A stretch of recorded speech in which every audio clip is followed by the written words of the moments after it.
जोहार साथियों, मैं मुकेश विरवा आपका इस चैनल पर स्वागत है। आप स्क्रीन पर जो नक्शा देख रहे हैं ये आजकल सोशल मीडिया में काफ़ी चल रहा है।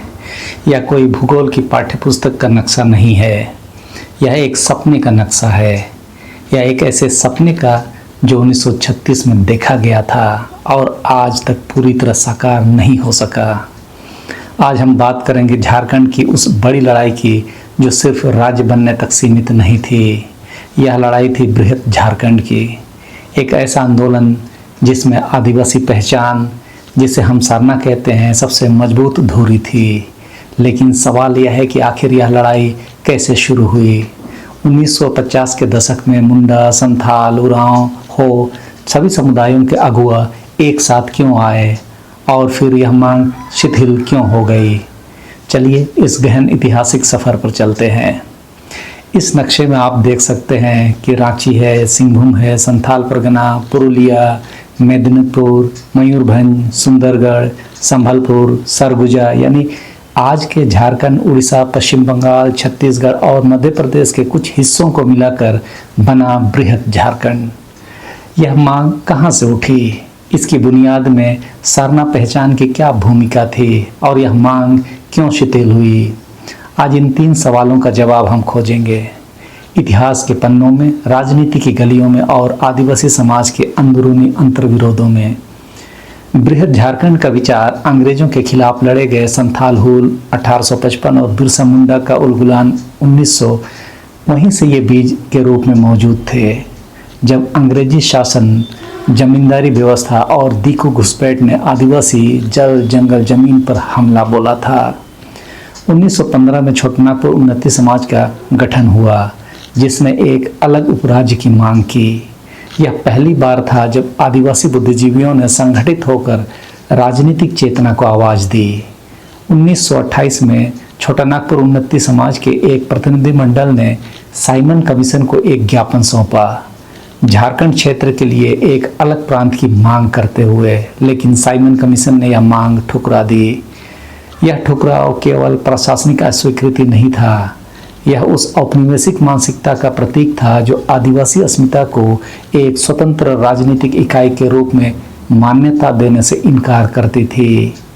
यह एक बहुत महत्वपूर्ण बात है जो अक्सर मुख्य धारा के इतिहास में दब जाती है। 1930 के दशक की शुरुआत में कुछ आदिवासी परंपरावादियों ने सरना सभा की स्थापना की और सरना जातीय धार्मिक पहचान को स्पष्ट करना शुरू किया। यह बात समझिए, बृहद झारखंड की मांग और सरना की पहचान की मांग, ये दोनों एक ही नदी की 2 धाराएं थी। एक राजनीतिक भूगोल की मांग, दूसरी सामाजिक सांस्कृतिक स्वायत्तता की मांग। 1938 में कई संगठन, एक व्यापक छाता संगठन छोटानागपुर संथाल परगना आदिवासी सभा में विलीन हो गए। 1939 तक यह आदिवासी महासभा के रूप में विकसित हो गई, जिसके बैनर तले एक अलग भौगोलिक पहचान की मांग और अधिक स्पष्ट हुई। जनवरी 1939 में रांची में महासभा के दूसरे वार्षिक अधिवेशन में जयपाल सिंह मुंडा को अध्यक्ष चुना गया। जयपाल सिंह मुंडा का जन्म 3 जनवरी 1903 को खूंटी के एक ईसाई मुंडा परिवार में हुआ था। वे ऑक्सफोर्ड से पढ़े, 1928 ओलंपिक में भारतीय हॉकी के कप्तान रहे और फिर वापस लौटे अपने लोगों की आवाज़ बनने। लोग उन्हें कहते हैं मारंगोम के। आज़ादी के बाद आदिवासी नेताओं ने महसूस किया कि केवल पहचान की राजनीति से अलग राज्य नहीं मिलेगा। एक ऐसी राजनीतिक पार्टी की जरूरत है जो चुनाव लड़ सके और संस्थागत बदलाव के लिए बातचीत कर सके। इससे 1949-50 में झारखंड पार्टी का उदय हुआ। यहाँ एक रणनीतिक मोड़ आया। आदिवासी महासभा के नेताओं को एहसास हुआ कि अपना लक्ष्य पाने के लिए उन्हें क्षेत्र में रहने वाले सभी झारखंडियों को साथ लेना होगा। इसलिए उन्होंने आदिवासी महासभा का नाम बदलकर झारखंड पार्टी रखा और गैर आदिवासियों के लिए भी दरवाजे खोल दिए।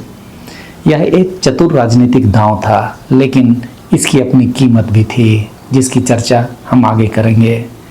1952 के बिहार विधानसभा चुनाव में झारखंड पार्टी ने 33 सीट जीतकर मुख्य विपक्षी दल का दर्जा पाया और आदिवासी हितों की प्रमुख राजनीतिक आवाज बनी।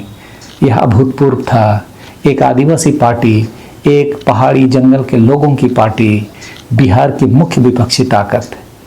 1955 में झारखंड पार्टी ने राज्य पुनर्गठन आयोग को एक ज्ञापन सौंपा, लेकिन यह मांग इसलिए अस्वीकार कर दी गई क्योंकि क्षेत्र में कई भाषाएं थी, कोई समान संपर्क भाषा नहीं थी, आदिवासी अल्पसंख्यक थे और आर्थिक पृथक्करण की चिंताएं भी थी। यह एक बड़ा आघात था। राज्य पुनर्गठन आयोग ने भाषाई आधार को प्राथमिकता दी, जबकि झारखंड की मांग सांस्कृतिक, ऐतिहासिक और भौगोलिक आधार थी। राज्य पुनर्गठन समिति ने खुद को भाषाई दांव तक सीमित रखा, न कि सांस्कृतिक दांव तक। यहाँ समझने वाली बात यह है कि भारतीय राज्य ने एक आदिवासी सांस्कृतिक पहचान को राजनीतिक वैधता देने से इनकार किया। यह केवल एक प्रशासनिक फैसला नहीं था, यह एक वैचारिक निर्णय था। 1962 के चुनाव में झारखंड पार्टी की घटती लोकप्रियता स्पष्ट थी। कई सदस्यों ने पार्टी छोड़ दी। एक साथ कांग्रेस ने स्थानीय मुखियाओं को शामिल करके आदिवासी क्षेत्रों में अपनी उपस्थिति बढ़ाई। जवाहरलाल नेहरू के विलय प्रस्ताव के बाद जयपाल सिंह ने 1963 में झारखंड पार्टी का कांग्रेस में विलय कर दिया, जिसे बाद में उन्होंने अपना सबसे निराशाजनक राजनीतिक निर्णय बताया। एनी होरो, जो जयपाल सिंह के करीबी सहयोगी थे, ने कांग्रेस में जाने से इनकार किया और झारखंड का झंडा थामे रहे। तो दोस्तों, यह विलय केवल एक पार्टी का विलय नहीं था, यह एक सामूहिक सपने का टूटना था। एक सवाल उठता है कि क्या बृहद झारखंड की मांग के पीछे सरना की पहचान का भी रोल था? इसका जवाब है हाँ, और यह रिश्ता बहुत गहरा था। सरना आदिवासियों की प्राकृतिक जीवन जीने की पद्धति है। इसका एस्ट्रोएस्थेटिक मुंडा भाषा परिवार में सामाजिक, सांस्कृतिक, धार्मिक और आध्यात्मिक महत्व है। इस वीडियो में आप सरना की विचारधारा को समझ सकते हैं, जहां सिंगोंगा, बेसावली, मारंगबुर और अन्य प्राकृतिक शक्तियों की उपासना होती है। यह कोई संगठित धर्म नहीं, कोई ग्रंथ नहीं, कोई पुरोहित परंपरा नहीं। यह एक जीवन दृष्टि है जो जल, जंगल और जमीन से अविभाज्य है। इसी चिंता से प्रेरित होकर जयपाल सिंह मुंडा, पंडित रघुनाथ मुर्मू, दुंगीसाई मानकी, कानूराम देवगाम और लाखो बोदरा जैसे अगुओं ने एकजुट होने का फैसला किया। उनका मानना था कि राजनीतिक आज़ादी के लिए सांस्कृतिक और धार्मिक आधार मजबूत होना जरूरी है। करंडी में, जमशेदपुर के बगल में, कई बैठकें हुई। सरना धर्म को आदिवासी पहचान के रूप में स्थापित करने पर चर्चा हुई और फैसला हुआ। यानी जयपाल सिंह मुंडा जब बृहद झारखंड की मांग कर रहे थे, उसकी बुनियाद में सरना की पहचान थी। यह कहना कि हम न हिंदू हैं, न मुसलमान, न ईसाई, हम आदिवासी हैं, हम सरना हैं। यही तर्क अलग राज्य की मांग को नैतिक और सांस्कृतिक आधार देता था।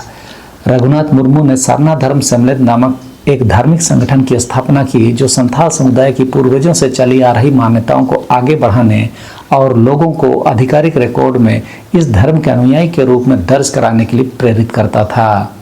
बारीपदा आदिवासी सम्मेलन में जब झारखंड की मांग उठाई गई तो उनके नाम गिरफ्तारी वारंट भी जारी हुआ था। यानी सरना की पहचान और झारखंड की मांग दोनों में राज्य का दमन एक साथ था।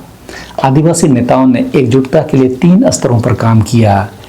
एक भौगोलिक था, एक साझा भूभाग की मांग, दूसरा सांस्कृतिक था, सरना की साझा पहचान, तीसरा राजनीतिक, झारखंड पार्टी का साझा मंच।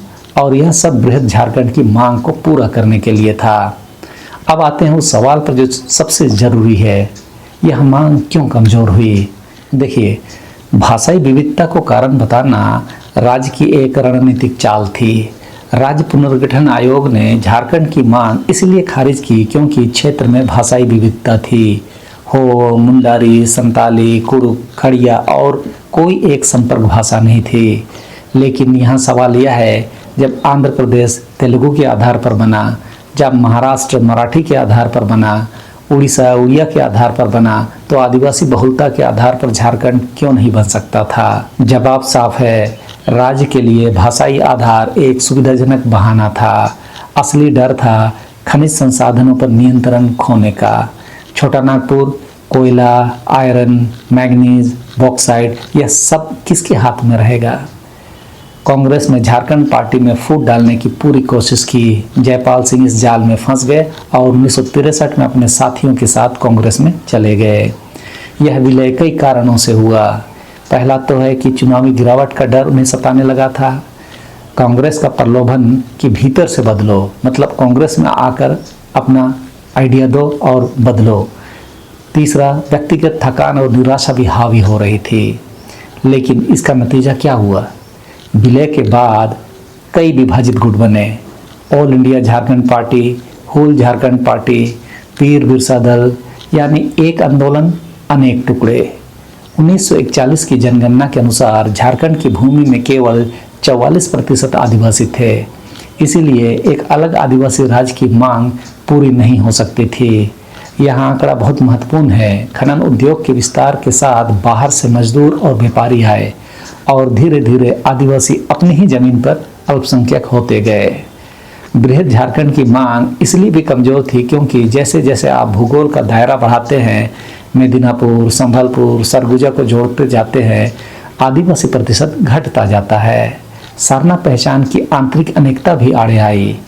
मैं अपने वीडियो में यह सब बात हमेशा बोलता आया हूँ कि आदिवासी धार्मिक नहीं वरन सामाजिक और सांस्कृतिक प्राणी है। इसका मतलब हिंदू, मुसलमान, सिख, ईसाई की भांति संस्थागत धर्म नहीं है, जिस कारण से बाहरी लोग इसकी समझ को स्थापित विचारधारा में नहीं शामिल कर सके, जिसका खामियाजा आदिवासियों के बीच भी धुंधली विचारधारा के साथ आगे बढ़ी। अपने अपने समाज के हिसाब से इसकी व्याख्याओं ने सरना फिलॉसफी को नुकसान पहुंचाया।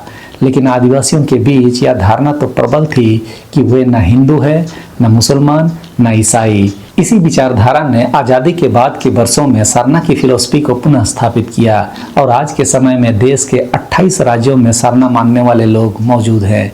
2011 की जनगणना तो यही कहती है। ईसाई मिशनरी प्रभाव ने भी अंतर्विरोध को बढ़ाया। यह एक संवेदनशील लेकिन जरूरी बात है। जयपाल सिंह मुंडा स्वयं ईसाई थे। आदिवासी महासभा में शुरू से ईसाई शिक्षित आदिवासी नेतृत्व था। छोटा नागपुर कैथोलिक सभा की अपनी राजनीति थी। छोटा नागपुर कैथोलिक सभा का गठन बोनीफेस लकड़ा और इग्नेस बेक के नेतृत्व में हुआ था, जबकि गैर धर्मांतरित मुंडा आदिवासियों ने 1929 में मुंडा सभा की स्थापना की, लेकिन वह व्यापक समर्थन नहीं जुटा सकी। इस आंतरिक विभाजन ने धर्मांतरित बनाम सरना आंदोलन को एकजुट नहीं रहने दिया। सरना समुदाय के नेता यह सवाल उठाते थे, जो नेता ईसाई हो गया वह हमारी सरना पहचान की लड़ाई कैसे लड़ेगा।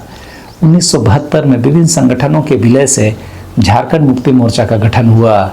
इसमें शामिल थे आदिवासी संगठन जैसे सोनत संताल समाज, गैर आदिवासी पिछड़े वर्ग का शिवाजी समाज और मार्क्सवादी समन्वय समिति। इसका अर्थ था कि आंदोलन अब आदिवासी से बढ़कर क्षेत्रीय आंदोलन बन गया था। यहीं से बृहद झारखंड का सपना संकुचित होने लगा। जेएमएम ने झारखंड की मांग को जिंदा रखा, लेकिन बृहद झारखंड का नक्शा, जिसमें उड़ीसा, बंगाल और मध्य प्रदेश के आदिवासी इलाके शामिल थे, वह पीछे चले गए। अब मांग सिर्फ दक्षिण बिहार के अलग राज्य तक सीमित हो गई। और 2000 में जब झारखंड बना, लेकिन वह झारखंड जो 1936 के नक्शे में था, वह आज भी अधूरा है। तो दोस्तों, बृहद झारखंड की कहानी केवल एक राज्य की मांग की कहानी नहीं है, यह उस संघर्ष की कहानी है जिसमें आदिवासी समाज ने एक साथ 3 मोर्चों पर लड़ने की कोशिश की। जमीन पर दीकू और खनन कंपनियों के खिलाफ, तो अपनी पहचान पर सरना धर्म को मान्यता के लिए, और तीसरा राज्य एक स्वायत्त भूगोल के लिए। और इन तीनों मोर्चों पर बाहरी दमन के साथ साथ अंदरूनी अंतर्विरोधों ने भी भूमिका निभाई। आज बृहद झारखंड का सपना शायद उस रूप में नहीं आएगा जो 1936 के नक्शे में था, लेकिन उस सपने की आत्मा, सरना की पहचान, जल जंगल जमीन का अधिकार, आदिवासी स्वशासन, वह आज भी जिंदा है। और यही हमारी जिम्मेदारी है कि इस आत्मा को जिंदा रखें। तो इस वीडियो में इस समय के लिए इतना ही। सबों को धन्यवाद। जोहार।